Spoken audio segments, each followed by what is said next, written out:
one of the things I love about what I'm doing, it's not a cookie cutter approach because every leader is different. Every organization is different. The principles and concepts are the same, but the customization is what really makes it work.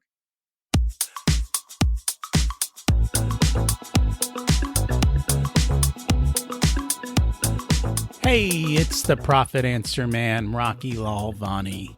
If you're new to the podcast, check out my interview with Mike Michalowicz. It's episode number 2. If you want to hear about each chapter in the Profit First book, go back and listen to episodes 3 through 13.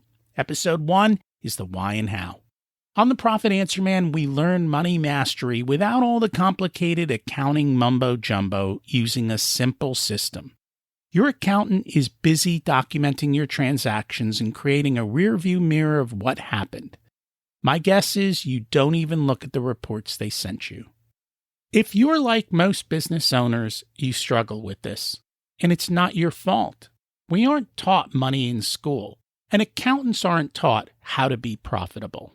The Profit First system created by Mike Michalowicz works, and he certified me to help you implement the system in your business. Remember, the new equation is sales minus profit equals expenses. Let's face it, without cash flow, you can't pay your employees, buy needed materials, or pay your mortgage and support your family. I help you to do that and more, so you can focus on the parts of the business you love and receive the rewards for your labor and investment into your business. The stronger you are as a business owner, the more jobs you create, the better we are as a country. Small business owners are the backbone of America, and for that, you deserve to be well rewarded. Just remember, more revenue does not equal more profit. That's why we focus on the bottom line. I have to tell you something. People drive me crazy. That's it. I admit it. That's why I love spreadsheets. They do exactly what I want, consistently. But the reality is, in your business, you need people to help you. And if you're not clear in what you need and hire the right people for the right position and then get them up to speed, you probably end up with a ton of stress. Well, that's our topic today. How to ensure we have the right people in the right place with the right message so that you can be more profitable and less stressed. We've got Dave Pennington on from Penn Coaching Consulting, and he helps business owners and leaders in strategically scaling up their companies to hire, onboard, develop, and retain highly productive employees. He's passionate about developing leaders, and he knows what it takes to build and scale a business. He's got 35 years of experience, and he's going to share them with us. Let's meet Dave. Welcome to the Profit Answer Man, Dave Pennington. It's great to have you join us today. It's great to be with you. I'm looking forward to just our conversation today. Can you share a little bit about yourself and your business? Sure. I've started this business a little over 8 years ago. And prior to that, I've done a lot of different things, been in private education, actually been in ministry even before that. But I've always been in leadership roles, building teams, developing people. That's kind of my sweet spot. That's always what I've enjoyed and what I've done well with. And so I founded this business and started it about a little over 8.5 years ago. And I am, I started more as I would say more generally as an executive leadership coach, just helping leaders develop in their companies and provide better leadership. And then I've niched down where I primarily am focusing more on personnel now. I have a process and system I take people through. But what I find is, if I can get the leader positioned or aligned in the role where he's able to bring the highest ROI back to his company, and then I can help him build what I call a complementary dream team, everything else just sort of begins to work. And so that's kind of the process I take people through. And I think that's one of the biggest struggles for business owners that I notice is creating the right team. And for a lot of them, they have sometimes constrained spending because you can only afford so much for employees. And if you don't hire correctly, you don't see it, but you notice the profit line. It dramatically shifts because a lot of money is getting wasted people that are not rowing the boat in coordination with the owner. But at the same time, I think it's kind of what you talked about is the owner has to be in alignment. They've got to create a work environment that encourages people. And at times they have to learn to coach, but at other times they have to learn to let go so that the people can do what they're really great at. And that's the key. And I think a lot of times there's too much interference. I'd love to see what you normally see with your clients and how you help them to fix that. Yeah, what I find, I deal mostly with, I'd say, larger, small to mid-sized companies. That's kind of my avatar, if you want to call it that. And I call them player coaches. And what I mean by that is typically they are playing a major role on the team, like say they're starting shortstop with the baseball team, and they are coaching the team simultaneously, which can be done, but frankly, it's kind of challenging to do that. And usually what happens is because they were early in either founding the business or growing the business, they have just added a hat, then they've added a hat, then they've added a hat. And they have all these different hats that they're wearing. And often what's happened is they've never really developed the level of employee that can really help them run the business. Everything sort of rises and falls upon them. And it's funny because when I begin with them, often what I do is I say, do you have an org chart? Now, some people do. They have one, but a lot of them don't. They've never really established an organizational chart. So I said, well, just scratch it out on paper and show it to me. It's interesting because inevitably it winds up looking a little bit something like this. One guy at the top and a bunch of things that he's doing. And so I tease him and I say, oh, you're the fireman. And what I mean by that is everybody's coming to you and you're putting out fires all day long. And really they're functioning a little bit like this. They're kind of maxed out. I mean, they can't handle anything else. And there's no room for growth or ability to grow because if to grow means they've got to do more and they can't do any more than what they're currently doing. And frankly, they're exhausted and sometimes even a little discouraged. And so I start with the owner.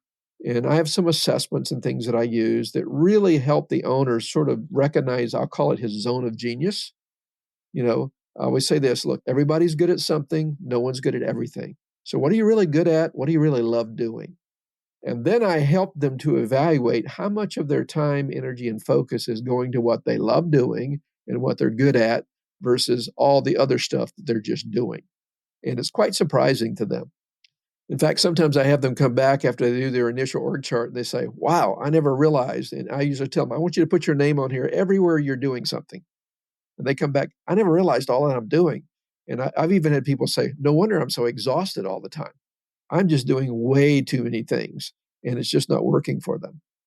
So when they're that busy and they've been wearing every hat, where do you begin with to have them let go and to train others? Because it's that catch-22, right? I need to train people, but I don't have time to train people and we need to get this done. And it becomes this never-ending battle back and forth. So where do you start? Well, I start actually with them because here's what I find. They're good at something. For example, I had a guy who had a small computer. He still has a small computer service firm.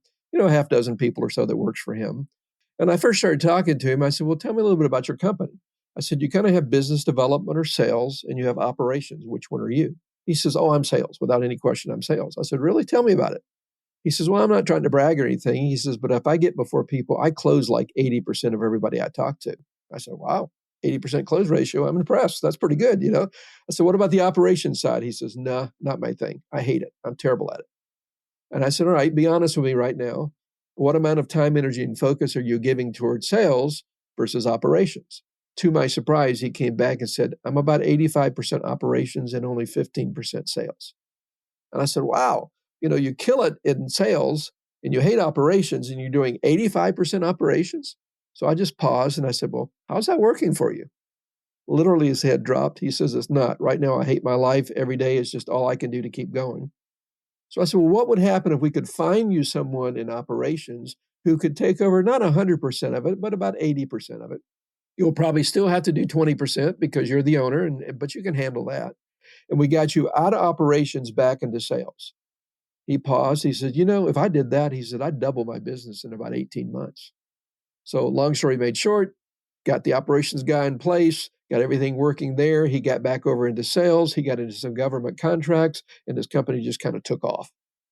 So that's kind of an example, because what happens is if you're doing a lot of stuff you shouldn't be doing, you're actually limiting the ROI of you by how you're investing yourself in your company.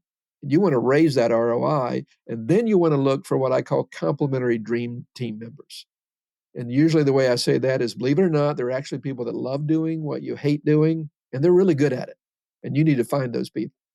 What do you do because for a small business owner, a lot of times it's hard to compete, especially in today's environment. Post-COVID, salaries have gone up dramatically, the cost of people, and then you get a lot of people who they're just not motivated. And I think it's because they're in a wrong fit of a job. So how do we deal with those situations? Well, I think to begin with, the first thing you have to do is really get clarity about who you need on your team. For example, this example I gave you, if you're a salesperson and you love selling, often what as an owner you do is you take yourself out of sales. Sometimes we don't even value what our strengths are. We almost feel like, well, hey, anybody could do that. But that's not you're good at it because that's naturally who you are. So you don't want to remove yourself out of what you do well. You want to find people that complement you. Like in this case, he needed an operational guy. And so once he found that guy who was good at operations, it freed him up. And often we think about employees costing us money, and they do cost money. But if you get the right people, they actually wind up making you money. And, you can't do it all overnight. You have to gradually work your way there.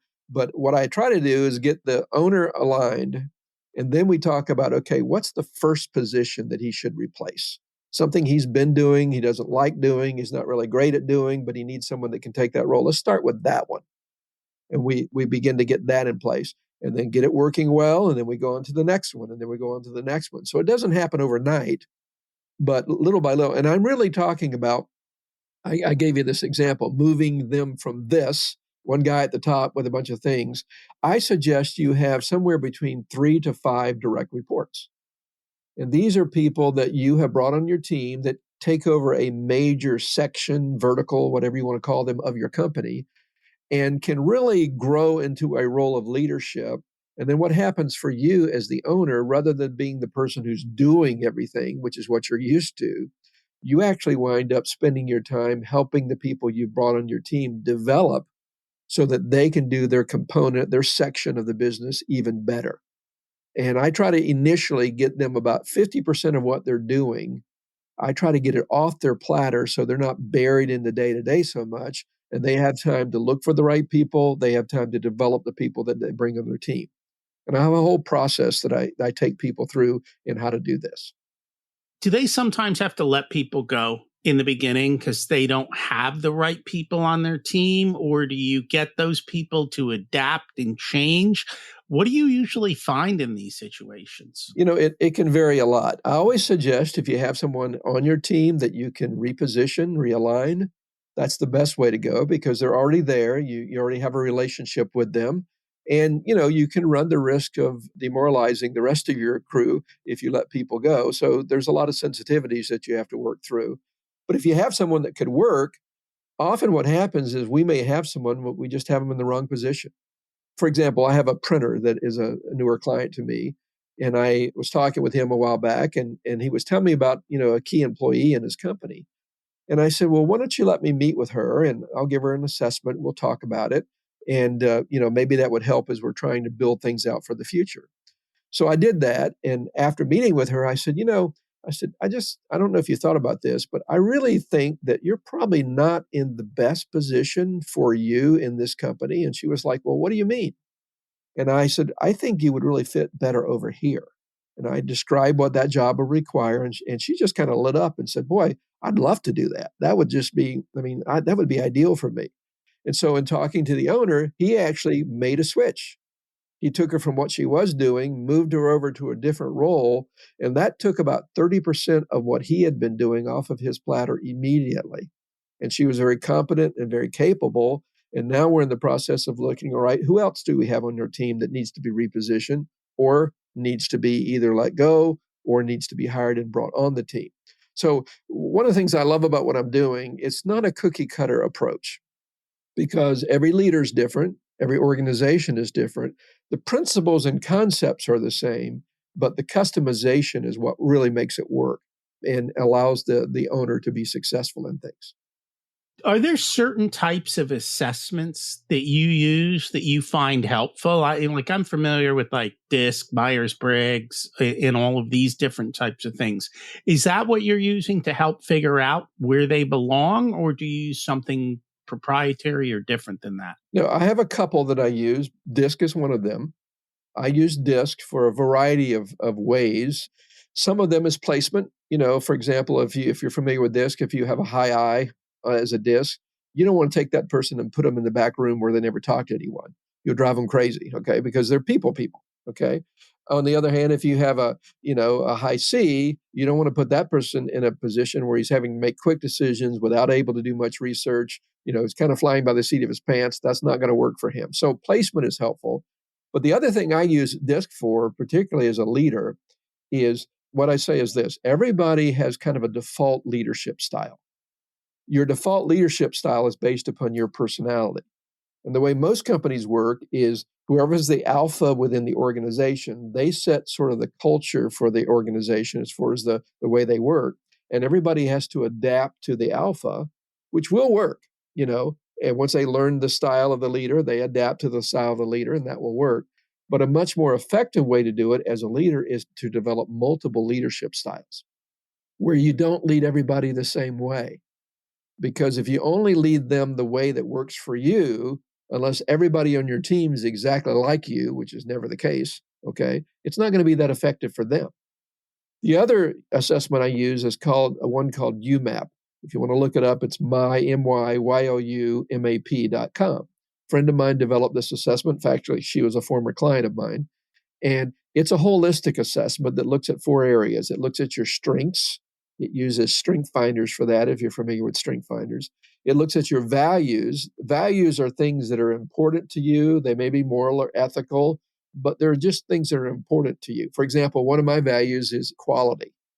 So if I'm involved with something and people are just kind of slapping it together and sending it out the door, that's not going to work for me because I don't want to be involved in something that's not quality. Okay. So we all have our different values. And sometimes what happens is because our values don't align, we just don't feel we can't engage fully within the organization. Thirdly, it looks at your skills. It's interesting because it divides your skills between skills that energize you and skills that drain you. What happens is we all learn how to do things that we don't like doing, that we can get okay at. But when we're doing it and it's not an energizing skill, usually at the end of the day, we're exhausted.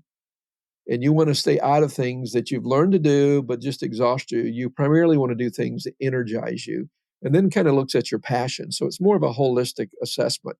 I find between those two assessments, I can pretty well help gauge where people should be. And, obviously you look at their background, their training, and a variety of other things that can help as well. And one of the big things that we like to talk about is I think too often we hire for skills and experience, and we don't look at cultural fit and values fit. I think it's a lot easier to teach people a skill than it is to change the way they behave. Exactly. And so it's being more focused on, hey, what is this person going to fit into our organization? Or are they going to be constantly causing problems? And even though they have skills and they might be the best at what they do, it might not be a good cultural fit. Is that what you found as well? I think you're right there. I actually have kind of a four-pronged approach. I start with the actual hiring component. And just like you mentioned, it's more than just skills or training. It's maybe work ethic could be part of it. Certainly, would they be a good cultural fit for your company? Because if they're not going to fit into the culture, they are probably going to cause problems. And so you want them to fit. And I find a lot of times I call it, they hire based on their gut. And what I mean by that is we find someone we like, they kind of really don't quite fit what we need, but we like them. So we sort of adjust the job to fit the person rather than finding the person to fit the job. But, so looking at all of those things. And then secondly, I really emphasize onboarding. In many, many companies, there's almost no onboarding process at all. It's, here's your computer, there's your cubicle, here's an office manual. I hope you make it. That's about it. Okay. And, I've talked to people in corporate all the time. They tell me that, that was their onboarding process, not much there. But what you want to do when you hire someone, they're wanting to come in and please you. They're wanting to come in and do a good job.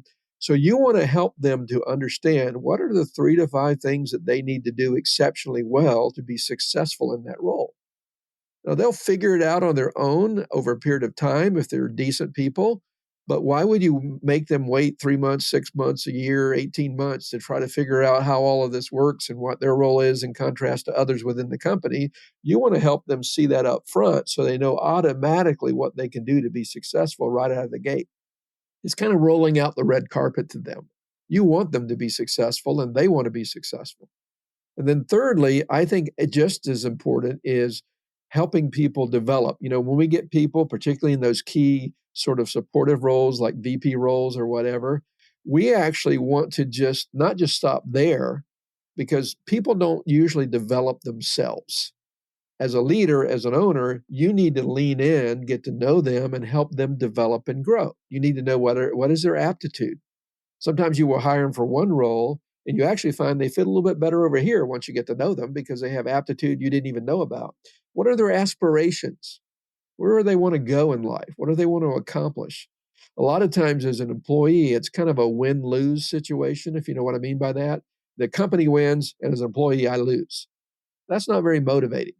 You want to make it a win-win. You want to develop the employee and help them reach their highest potential and ability to help your company and as a person.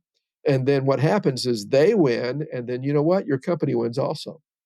And then the last component I focus on is retention, because once you get good people, you know what? You want to keep them. And often we think the reason we lose them is because of money or lack of money. Not usually the reason. They leave because they don't feel valued, they don't feel appreciated, there's no opportunity for growth for them, or frankly, just poor management. And, they're like, this isn't working for me. I got to go somewhere that's going to work better. And so you really want to lean in and keep them. And sure, there'll come a time when sometimes they will leave you. You invest a lot of time, a lot of energy, a lot of money into developing them, and they leave you. But when they leave you, it's more kind of like this. It's like, wow, I knew this day would probably come one day, and I hate it that it's here. I have really enjoyed being here. You have just helped me grow. In fact, I wouldn't even have this new position if it were not for you. And here's what will usually happen. They will actually wind up sending you people to replace them because they're so appreciative of all the investment you made in them. They want to help you in your company. And so those 4 areas of really having good clarity about hiring, onboarding, developing, and retaining make all the difference in the world. And it allows your company to really be financially profitable and frankly, just a whole lot easier to run. And I found on the hiring side 2 great books. One was Who, and the other was Top Grading. Because I think more often than not, we tend to hire people because we like them, not because they are the best fit for the position and can do the job the best.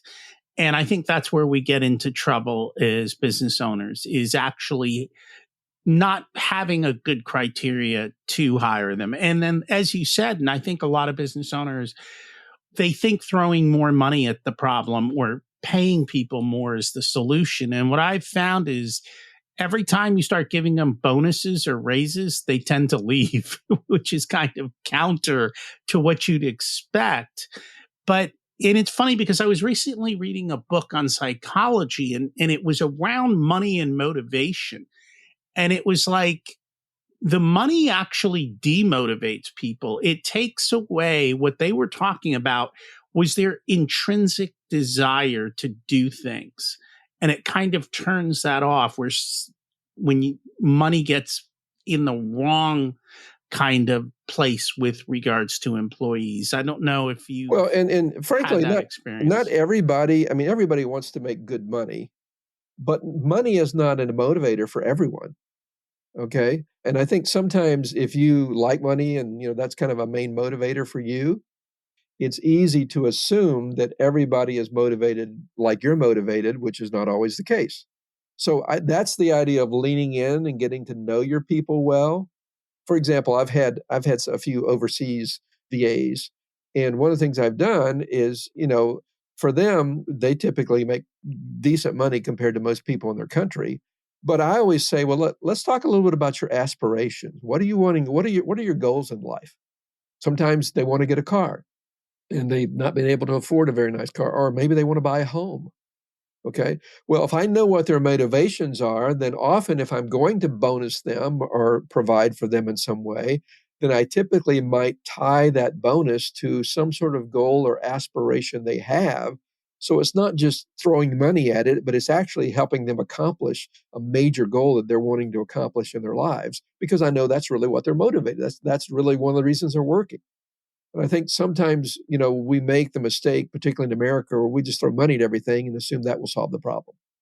That rarely works out. Money is usually not the answer. And I think too often as business owners, that's how we solve our problems. Instead of actually taking the time to be resourceful and figure out what's going on, in doing that, we throw money at everything. And then we wonder why we don't have any money at the end of the day and why things still aren't fixed, even though we threw money at it, which creates a massive problem. And on the personal side, I tell my clients, your employees more often than not don't understand financials. They're not so good personally with their financials. So how do you expect them to be good with your business financials or to even understand those concepts? And sometimes you just have to explain to them that, hey, we have to serve our clients. We have to do this because if we don't, you don't get paid. And a lot of times I think they don't connect those dots. Is anything in your framework actually help the employee on that side or Yeah, not I mean, really? I think the key, for example, if I had someone like that I was employing, you know, probably what I would lean in is try to help to understand that my goal is to make their lives better and help them develop as a person, not just in the job or the role that they have, but even in their personal life. And there's a balance there. Sometimes people are a little bit, I mean, but if they sense you're sincere and you're genuine and you really want to help them, often you might wind up actually helping them learn how to use money better, how to manage money better. And then that spills back over into the job. But the point of it is, I want to develop that employee to be the best person that he or she can be and the best worker that he or she can be. When I do that and I'm investing in them, there's a principle of reciprocity that comes. You know what? When they see I'm investing in them, you know what that causes them to do? Often it causes them to work a little harder because they really want me to appreciate, they want to demonstrate their appreciation to me that I have spent the time, made the effort, spent some money, whatever it might be, to actually invest in them. And they want to really help me grow my business and help it become more profitable. That's nice. Is there anything that we should have talked about but didn't get a chance to? I think a lot of it comes down to this word. I think many, many business owners don't really value their people. Now, they say they do, but not often. I mean, you think about it. The most valuable commodity you have as a business owner is your time, because you can't get any more time. You only have what you have, and you got to use it as well as you can. The second most valuable commodity you have is not your money, because frankly, there are many ways you can get more money, but it's your people. And if you have the right people, the profit will come. But investing in people and really looking at them as very valuable team members that you want to help personally and kind of, if you want to call it, develop personally, what happens is that really just causes the company to soar, because they get connected with you, they appreciate it, they catch your vision, they want to help you be successful, and then obviously if you're rewarding them, that even motivates them more. But I think that would be the main thing is, as an owner, as a leader, first, make sure you're properly aligned within your organization as best as you can, where you're functioning at the highest ability to bring ROI back to the company. And second, get the right people on your team and lean in and invest in them, value them. And I think you'll see that the reward will be there. It'll pay off in droves. It definitely will. And this is where I think a lot of business owners struggle. They don't put the time into building the foundation, which this is all foundational work. And we get ahead of ourselves in building foundations is boring. And then we wonder why we're struggling so much later on. So you got to take the step back and go build that strong foundation and put it into place so that Yeah. you are not the bottleneck. Sometimes in if your we're business. honest, what we do, we expect the employees just to step up and do it. Now, I'm not saying that will never happen, but whenever I talk to a business owner and they say, well, I've got some kind of goofy employees and I've got some difficult clients. And I always say, when I lift the hood and kick the tires, ultimately, it always comes back to leadership. Because when you're the right leader and you're stepping up and providing the right leadership, you will address all of those issues and you will improve all of those areas to the point where you're not putting out fires all the time. But a lot of business owners do put out fires, just really because they haven't taken the time to do the foundational work, as you talked about. If people would like to get your help or learn more about you, what is the best way for them to do that? Probably 2 or 3 ways. I'm on LinkedIn. There's lots of information on LinkedIn. You'll find me there. So that's pretty easy to find. Then I have a website, and it's Penn, Penn coaching.com, Penn, Penn coaching.com. Or frankly, if they just want to reach out to me and say, hey, I'd like to learn a little bit more, they can email me at dave@Penn Coaching, Penn coaching.com. Any of those ways you can connect with me. I love to meet people and kind of learn a little bit about them and their business. And, if I can help them, I'm glad to help them. If I can't, usually I know someone to whom I can refer them. I'm glad to do that. So any of those ways would be ways that they could connect with me. Thank you so much for joining us today. It's been a delight, Rocky. Do you know what brings you energy and what drains you? Have you gotten rid of all the drains so you're spending your time and the energy on what you love to do? I know I've worked hard at making sure I get rid of all the stuff I don't want to do. I'm pretty much almost 100% there. The other thing is, do you have a good org chart with the right people in the right seats? Most people don't take the time to actually determine that. If you're not sure, ask for help. Dave might be able to help you, because here's the thing, people's not my thing. And at the end of the day, you don't need more resources. You need to be more resourceful, right people, right seat. Okay, this applies to how you treat your people. Remember, it's all about the bottom line. If you'd like for us to be a part of your profitability journey, we have different programs available ranging from do-it-yourself to one-on-one coaching. Our course, The Profit Blueprint, teaches you everything you need to know to transform your profitability. There are 3 different tiers ranging from DIY to done with you so that businesses of all sizes can get the support that's best. Join the waitlist in the show notes to get more information and be a part of the next cohort.